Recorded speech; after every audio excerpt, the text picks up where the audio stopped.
ఆంధ్రప్రదేశ్లో పోలింగ్ తర్వాత జరిగిన హింస, రెండు పార్టీలు రోడ్లెక్కి కొట్టుకోవడం, విచ్చలవిడిగా పెట్రోల్ సీసాలేసి తగలబెట్టుకునే పరిస్థితి, పార్టీ ఆఫీసులు తగలబెట్టుకునే పరిస్థితి, ఎమ్మెల్యేలుగా పోటీ చేసిన అభ్యర్థుల ఇళ్ల మీదే దాడులు, ఫర్నిచర్లు ధ్వంసం చేయడం, కొన్ని వీరంగం సృష్టించారనుకోండి.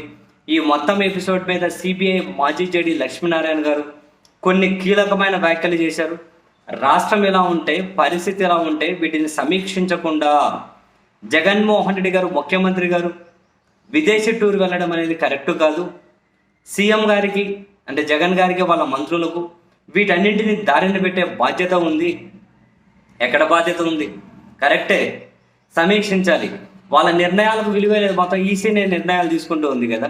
బట్ ఎనీహౌ లక్ష్మీనారాయణ గారు అయితే చెబుతూ ఉన్నది, సీఎం మీద వాళ్ళ మంత్రుల మీద ఆ బాధ్యత ఉంటుంది. అవన్నీ దారిలో పెట్టాలి. కళ్ళ ముందే కట్టెలు తీసుకొని కొట్టుకుంటున్నారు. 144 సెక్షన్ ఉంటే అంతమంది రోడ్ల మీదకి ఎందుకు రానిస్తున్నారు? పోలీసులు ఏం చేస్తున్నారు? ఈసీ ఏం చేస్తుంది? అసలు మనం ఈ సిస్టంలోకి వెళ్తూ ఉన్నాం. ఇది అసలు ఒక పద్ధతే కాదు. ఇమ్మీడియట్గా ఇప్పుడు ఈసీ ఒక సిట్ నియమించింది కదా, ఆ సిట్టు ఎలాంటి ప్రలోభాలకు లొంగకుండా వాళ్ళ పని వాళ్ళు చేయాల్సిందే. వీళ్ళ మీద కఠిన చర్యలు తీసుకోవాల్సిందే. కౌంటింగ్ వరకు కూడా చాలా చాలా కీలకం. ఈ శక్తులు మళ్ళీ కౌంటింగ్ రోజు కనుక రెచ్చిపోతే పరిస్థితులన్నీ కూడా తలకిందులు అవుతాయి.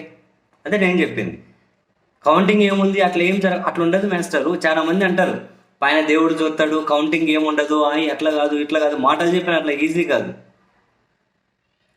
కౌంటింగ్ కూడా ఇటువంటి పరిస్థితి ఏముంటే అక్కడ ఉన్న ఏజెంట్లను బెదిరిస్తే, తక్కువ మార్జిన్తో తారు మార్జిన్ ఇస్తే, హైకోర్టు కాదు సుప్రీంకోర్టుకి వెళ్ళినా కూడా పచ్చిగా చెప్పాలంటే పీకేది ఏముండదు.